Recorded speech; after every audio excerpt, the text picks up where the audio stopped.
Thank you, Mr. Chairman. To all of you again, thank you for a lifetime of service. I look forward to the closed session where we can go in more detail on some of these topics, as I'm sure you do as well. But this is an important session because we can speak to the American people. You can speak to the American people about the threats that we are facing. It's a chance to remind them, although I think the last few weeks have clearly done the reminding for us about the threats that we face around the world. To talk about almost anything else seems quite tone deaf because of the focus of the American people on that. And that's why, although I have some questions that are unrelated to the current situation in Ukraine, I think there's some other work that we need to mention as well. But again, it gives a chance for you to highlight your agencies and the great work you do, and I'm grateful for that. And for the benefit of the American people as well, there are some other, as I said, other issues that I think we should talk about, although briefly. Then I want to reserve as much of my time as I can to come back to the Ukraine. Director Haynes and really all of you, in the last year we went through this thing that made several of us on the committee very uncomfortable, in the sense that there was a DHS and FBI mandate to report on domestic violent extremists or extremism. Director, that mandated that you chose to, at that point on March 21st, to release a standalone report, which is something quite unusual to take a single issue like that, with a standalone report from the DNI, talking again about domestic violent extremism. And there's obviously a lot of work, a lot of intense analysis, which again, the reason that I'm concerned about that, as I've expressed, I think all of you, is a sense we should never turn the awesome power of the CIA or the awesome power of the NSA on American persons. And I believe that you all agree with that. And it seemed like we were approaching that line. Interestingly, in this most recent report, do you know how many times DVEs are mentioned? 0. Not a single time. Which begs the question. I mean, there's a couple perhaps explanations. One of them is that we fixed the problem, which seems unlikely. I've never seen an example where one report highlights something as this is an intense area of issue for us, and the next year it's not mentioned at all. I'm afraid that the work last year was a result of political pressure. And I wonder if any one of you would like to perhaps offer an explanation for why it was so important a year ago and yet doesn't make it into the report at all in this most recent. Sure, I can start.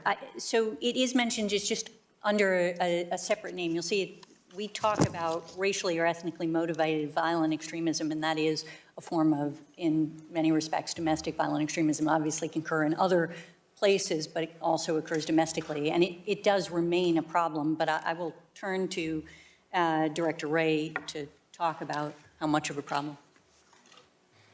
Well, from the FBI perspective, domestic violent extremism, of course, is central to our mission, separate and apart from authorities that others in the intelligence community might have, and we're aggressively pursuing it, and it remains a very significant high priority. And Director, I agree with that you should, as the Director of the FBI, have that responsibility. What made us uncomfortable was we were doing it within the framework of many assets and the efforts of those within the intelligence community, which once again, we should have a very clear line between those two efforts. If I could, in the minute I have left, Director, according to some open source reporting, the FBI purchased NSO spyware Pegasus in 2019 and evaluated the program under a name called Phantom. Can you confirm that, if that's true or not? What I can tell you is that the FBI has not and did not use the NSO products operationally in any investigation. I can confirm that we bought a limited license for testing and evaluation. So not used in any investigation of anyone, but rather as part of our routine responsibilities to evaluate technologies that are out there, not just from a perspective of could they be used someday legally, but also more importantly, what are the security concerns raised by those products. So very different from using it to investigate anyone. So I understand that you did purchase a program and you tested it. Is that accurate? We had a limited license for testing and evaluation. We've tested and evaluated, and that's over. It hasn't been used in any investigation of anyone. Did the FBI ever notify Congress of their intention to test this product? That I don't know the answer to. I can look into that. Please do, because we're unaware of any notification. And then why would we test a product such as that if you don't have the intention to use it? Well, we test, it's a good question, I'm glad you asked. We test and evaluate all sorts of technologies and products that, if in the wrong hands, can be used against our agents, for example, conducting their operations. So part of it is from a counterintelligence security perspective. We need to know what tools are out there that the bad guys can use against our people. So that's part of why we test and evaluate, because it allows us to inform our own countermeasures and things like that. Okay, and my time has expired, but are you saying then that you would never intend to use that against U.S. persons only for counterintelligence? Is that true? We decided not to use it, even before the current brouhaha, we decided not to use it for any purpose other than just the one I've already referred to. Okay, thank you. I appreciate your response. I yield back. Representative Quigley. Thank you, Mr. Chairman. I've heard reference today that we were late to the game. NATO was late to the game. I do want to applaud the administration and NATO, particularly NATO, which is moving in light years for NATO to move and change what Germany has never done before, what Switzerland and others have never done before. But I think that begs the question is, are we still late to the key point here? I reference that because of the speech we saw Saturday by President Zelensky. It reminded me of Churchill during the Blitz, and here's why. Churchill wasn't just talking about his home country, as was Zelensky. He was talking about all of Europe. He was talking about the ideal of sovereign democratic countries and why you cannot let autocratic fascist countries take them over. But we've always had this discussion about what we should do, prefaced on the notion, well, they're not part of NATO, therefore.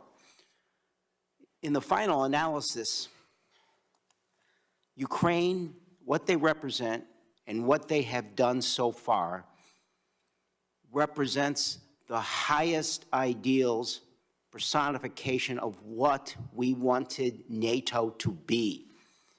And for us to say, with the greatest respect, that we will fight for every inch of NATO territory, when Ukraine has done the real thing and faced being wiped off the face of the earth, I think we need to think about getting to that final point and recognizing and treating Ukraine for that which they have earned.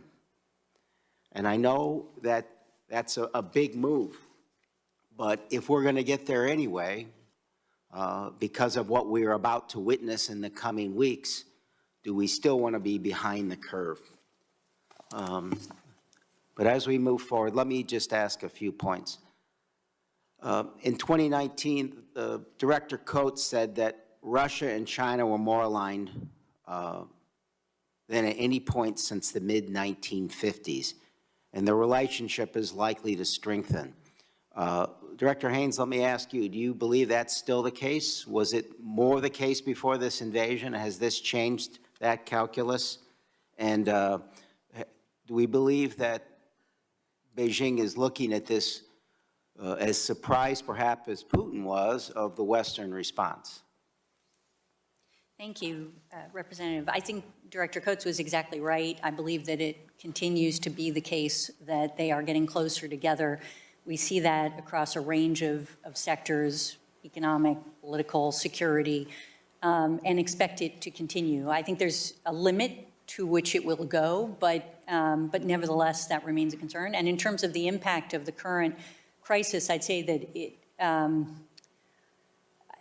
it's not yet clear to me exactly how it will affect the trajectory of their relationship. I think it's clear that China has not come out and criticized Russia for their actions, clearly, and yet at the same time, they did abstain, for example, in the context of the UN Security Council resolution and in other scenarios. And it does seem as if they are potentially paying a price for not criticizing Russia, and that may have an impact on how this trajectory moves forward. But I think, in general, I think it does continue to, the two countries get closer together, and others may have thoughts.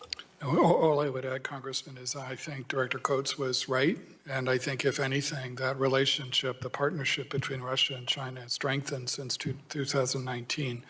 I would add, though, that I think the President Xi and the Chinese leadership are a little bit unsettled by what they're seeing in Ukraine. They did not anticipate the significant difficulties the Russians were going to run into. I think they're unsettled by the reputational damage that can come by their close association with President Putin. Second, by the economic consequences at a moment when, they're facing lower annual growth rates than they've experienced for more than 3 decades. I think they're a little bit unsettled about the impact on the global economy. And third, I think they're a little bit unsettled by the way in which Vladimir Putin has driven Europeans and Americans much closer together. I think they've, valued their relationship with Europe and valued what they believe to be their capacity to try to drive wedges between us and the Europeans. And so I think that's unsettling for them as well.